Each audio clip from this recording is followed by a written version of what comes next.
we can literally watch with our own eyes, hospitals and schools. They just bombed a kindergarten in Rafah, and Khan Yunis and Rafah were the little pamphlets in the north told people to go down to avoid being bombed Safety and to zones. avoid being safety zones, quote unquote, but they're sniping people in safety zones. They're blocking humanitarian aid in all regards. Outspoken Cuban-American singer-songwriter Lauren Jauregui was catapulted to international fame as a member of Fifth Harmony, one of the best-selling girl groups of all time. And since going solo, her music has racked up tens if not hundreds of millions of hits. She's also just put out a new music video, The Day the World Blows Up, which includes prominent Palestine and Gaza imagery. And Lauren joins us now to speak about it. Lauren Jauregui, thank you so much for speaking to us on Real Talk Online. Yes, thank you for having me. Yeah, I wanted to start off by asking you about your recent song, The Day the World Blows Up. I mean, when you watch, when you watch the music video, there's a lot of, Palestine footages bombing in Gaza, there's Palestinian journalists in Gaza, there's the international pro-Palestine protests. I mean, there's also footage that alludes to Sudan as well, I believe. But talk to me about the song, and Congo, yes. Talk to me about the song. The Day the World Blows Up, I feel like really summarized my feelings of just like, I wish they would just tell us when they were gonna end this world so that we could all come together and realize that that's the common enemy and that we are each other's saving grace through all of this, our togetherness, So the chorus goes, we could start over and sober because everybody's effed up. Like, you know what I mean? Like, you get messed up when you're not sober.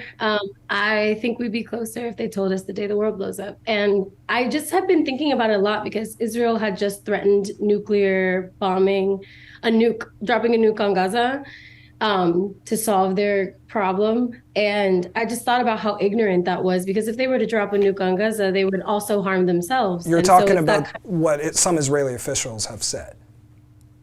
Right, yes. Sorry, Israel officials, some Israeli officials, some extremely far-right fascist officials. But regardless, I think that I was just contemplating that, like, wow, okay, so everybody's building up their nuclear arsenal as a response to what is clearly war crimes. So what are we going, like, what is this? Like, are we all just losing our minds collectively and condoning this and allowing this to be the case? And, we have a long history as a planet, as a collective, of harming one another for the sake of profit, really. And land grabs and territory expansion, and power expansion. So like, there's no real humanitarian reason why these things happen. They're just simply people in power using their power to make more money. Now, what about the visual aspect? So you dropped the music video not too long ago. There's a lot of imagery. There's a lot of Palestine imagery as well. Can you talk to me about that? Of course. So I made the video with a really good friend of mine. His name's Greg Ski, AO Dream on Instagram. And it was literally, we had no budget. I did my own makeup, my own hair, my own outfit. And we had like an idea. I really wanted to use the projector screen to be able to showcase images of what's been going on. There's like a really beautiful image of a little girl being pulled out of the rubble. There's a beautiful image of two mothers in a refugee camp dancing with their children, trying to give them joy in the midst of all of the craziness. And then there's also a lot of allusion to the Congo and Sudan as well. And all of the protests that have been happening internationally for Palestine, I made sure to draw specifically from those clips. And then me on fire, like just an image of fire, like projected to me. And so You wouldn't think that it's low budget, by the way. Dude, no, but when I tell you zero budget, I mean zero budget. You did your own makeup, huh? Yeah, my own makeup, this exact look, okay. And I knew that intentionally, Anthony and I, Gregsky and I have a very deep connection politically. Like we align very deeply with just the ideals of really imagining a new world outside of this one, where the collective care is our focus and collective liberation is our focus. You are seeing things and you are basically, you have this different perspective on your look at things, basically. Yeah, I guess. I think there's a lot of us, but a lot of people are really scared to like alienate certain people or cause too much controversy. But I don't think it's controversial to care about human beings and human rights. I feel like that's gaslighting us into continuing the status quo. And I believe that celebrity culture in America has so much power to shift narrative. And I've seen it happen multiple times for very less serious causes. Obviously, there's a lot of repercussions and, Yeah. you know, blacklisting and all those kinds of things that do happen. You're going to alienate people whose actions do not align with your message. But for me, that's not a bad thing. So not everyone feels that way. A lot more people would rather, you know, have as big of an audience as possible because that's the biggest clientele possible to make sure that, you know, your sales and your numbers are a certain level, or, you know, you avoid certain having to hold yourself accountable or having to hold anything accountable. But I don't know. I just feel like my purpose is bigger than that personally. So I know that this hasn't been the first year that you've been speaking out about Gaza and Palestine. I know you've done that before over the years. But you've certainly been very vocal just because of the nature of the events and the nature of everything that's been going on. If we try to understand where this comes from for you, what would you say? I care about human beings. I'm a very empathetic human. It's like a spiritual gift of mine as much as it is like a heart-centered reason. I come from a family who left Cuba because they were displaced by fascism and imperialism. You've called what's happening in Gaza a moment for humanity. And you've said that you've seen a lot of people reveal themselves during this moment. What did you mean by that? Yeah. I mean, I feel like it's one of those causes that is strikingly revealing. I think exactly what I said. There is a lot of, I think most revealing is how indoctrinated we all are and how propaganda has done a number on us for the amount of years that it's been happening.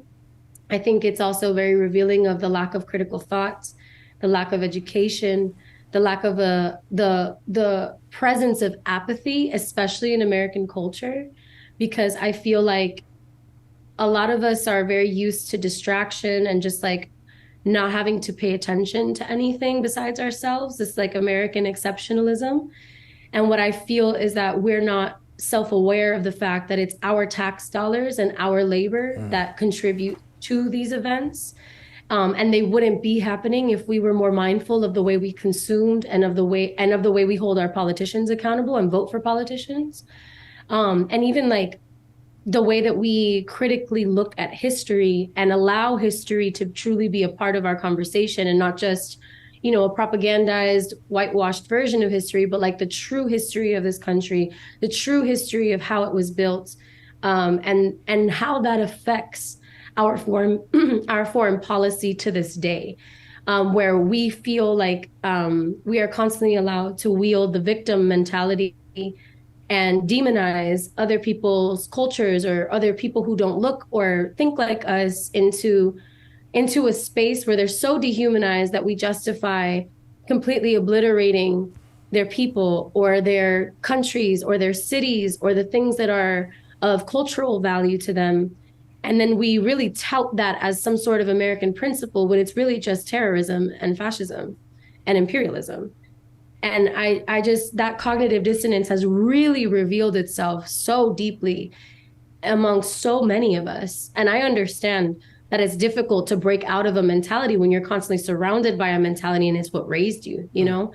But I also think that critical thinking and that ability to question and to challenge the status quo of things, it's just been very revealing to understand that that is not allowed and that we are constantly being like corralled into a singular thought type mentality that doesn't allow us to critically challenge our ideals and our politics and our and our consumption. One word that you said just a few minutes ago was the repercussions, right? And you've also spoken about, you know, the silence and the silencing when it comes to speaking out, right? Specifically for when it comes to Israel-Palestine. I want to ask you about that, and how have you basically seen it unfold in the entertainment industry, which you're a part of? Yeah, I've very much seen it unfold. Luckily, I'm an independent artist. I own my own masters. I have my own rights to my own things. So I'm not necessarily gagged by any kind of contracts or, situations where if I did speak up, I would be blacklisted or blackballed or treated unfairly on a roster. I luckily have a team around me as well who is very in alignment with my views, with my energy and the way that I use my energy as an artist in the world. So I've been lucky in that regard. I'm sure I'm on some lists. I don't doubt it. I think a lot of people in my industry do keep their silence because of these things. And I do believe that there is a deep silencing. We saw with Melissa Becerra, for example, who was taken off of her lead role in Scream Yeah. Right. And she didn't even do anything crazy. She literally just said, hey, there's a genocide going on. Like, she literally just reposted something on her story, which is like a 24-hour thing, And I've seen a lot of different versions of silencing, certain agencies dropping artists and dropping, people here and left and right, especially people of color, like especially they're brown or Arab or Muslim or Black counter like clients. And I've seen that happen a lot. For people to say that the Zionist ideology represents all Jews and what they believe and how they practice their own values, that is just mind-boggling to me, considering Jewish Voices for Peace, all of the different Jewish organizations who have rallied around this cause as well and have lent their voice and have dissented from their own communities because of this very real thing that's happening. And they their slogan is like, not in our name, not again and never again and never in our, and not in our name, and I think that I value them so much and their voices so much. And I have so much respect for their bravery, because I know it must be so difficult to be brought up thinking a certain way and realize that things that you thought were true are not, or things that you defended for a while, like, are actually harming so many people. And like the bravery that comes with unlearning, re-educating and choosing to educate others, I think is just so powerful. And also a testament to the fact that a lot of this is indoctrination. A lot of this is an opportunity for imperialists to continue to profit off of war. And it has nothing to do with values of democracy, because an apartheid state could never represent a democracy. And that is just that is just the truth of the scenario. It's not even like we're making these things up, allegedly this, allegedly that. There are plenty of human rights organizations that have said the same thing for years. But, there's a violation, a very real violation of international law happening, and we're all still debating, and all of their numbers are questioned and alleged. And, we can literally watch with our own eyes, hospitals and schools. They just bombed a kindergarten in Rafah, and Khan Yunis and Rafah were the little pamphlets in the north told people to go down to avoid being bombed Safety and zones. to avoid being safety zones, quote unquote, but they're sniping people in safety zones. They're blocking humanitarian aid in all regards. There's no food, it's just obvious genocide. It's not even a question. And still we're having debates, and people are being silenced and being told that they can't call something a certain thing until it's in retrospect, until we're looking at it in the past tense. And I just don't believe that. I believe that the whole point of the Geneva Convention was to prevent genocide from happening ever again in the capacity that it did in World War II. And we can say like that was the intention. Obviously, it's optics is what we're all seeing. But because the people who are in control being able to pick and choose what is a valid or invalid breach of the Geneva Convention are the same powers that get to use this to destroy countries like Iraq and Syria, and just with impunity because of alleged things that end up not being true. Yeah. For example, when they alleged that there were weapons of mass destruction and there weren't. And we still decimated and murdered over 1 million Iraqis and destroyed their beautiful country just because we didn't agree with their culture and demonized their culture. What about the conversations that you have behind closed doors with whether it's peers or colleagues or people that you know who are also in the industry like you? What's it like, away from the cameras, away from social media? Yeah, I mean, it ranges. I have very candid conversations with people who are in agreement with my energy, people who, see what I'm saying and agree with it. And, I have actually strengthened a lot of beautiful relationships because of like just the nature of the moment and how it's brought people together to like really understand how collectively we really need to like tap into our heart centers. I've also had difficult conversations with people What were those who, like? Interesting. But I'm not gonna lie, like for some people, the ignorance is just not something you can save.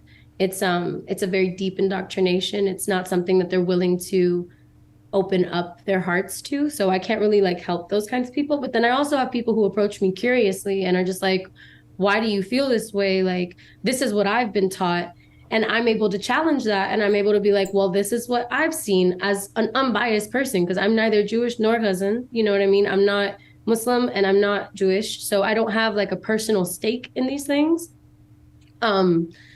energetically, but I can see things objectively from a humanitarian perspective, because that's how I look at the entire world, Do you think if it weren't for these repercussions, if it weren't for the threat of losing out on projects, right, losing out on deals, that we would... Well, money. Or money, whatever it may be, do you think that we would be seeing more voices come out from the entertainment industry, for example? Absolutely.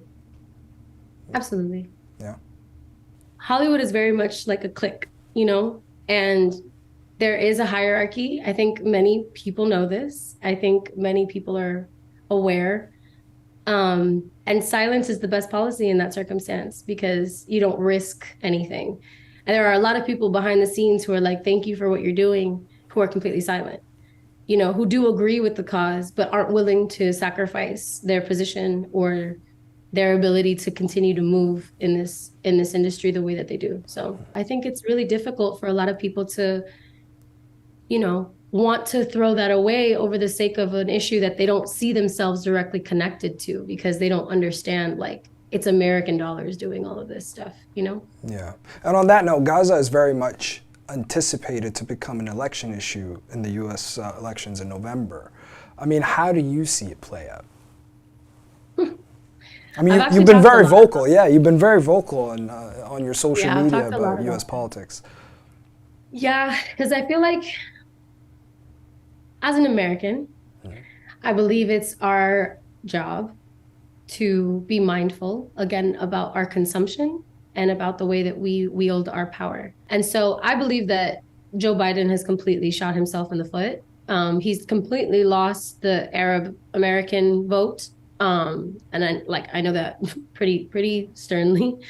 A lot of Black churches have also called out their dissent for his actions and in supporting the genocide.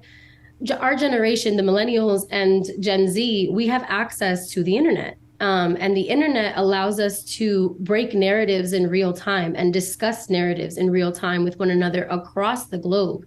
So, this is a generation that is online chronically and is seeing the genocide with their own eyes. They are seeing what Motaz has been posting, what Bisan has been posting. They're seeing what the average Gazan is going through, and also what American Palestinians are sharing about their experience and their histories and why they even ended up in America in the first place.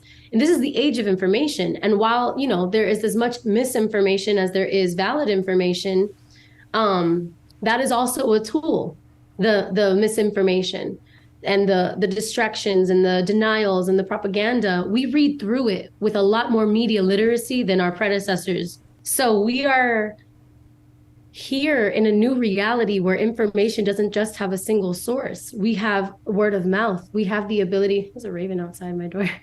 We have the ability to connect with one another, again, globally. So it's not just these siloed conversations of American propaganda being disseminated onto us. We have the ability to kind of go outside of that and get a further inquire about the real reason behind things. And I think that that's just changed the landscape completely. And we're about to see that with Gen Z at the polls. Who are you trying to speak to, Lauren? Is it American voters? Is it a bit more international? Is it fans? Is it critics? Is it Palestinian followers? Is it Israeli followers? Who do you think you have a message for during this moment in history? I mean, I'll be speaking to the people. I just want whoever resonates with that. Some of them might call themselves my fans. Some of them might identify as Israeli. Some of them might identify as Palestinian. Some of them might be American. I think that I speak to the collective consciousness, which is all of us. Wake up. Wake up to your humanity. Wake up to your heart. Listen to what your heart is telling you to do. Follow that truth. Don't deny what you see with your own eyes. Don't allow your mind to be hijacked by propaganda.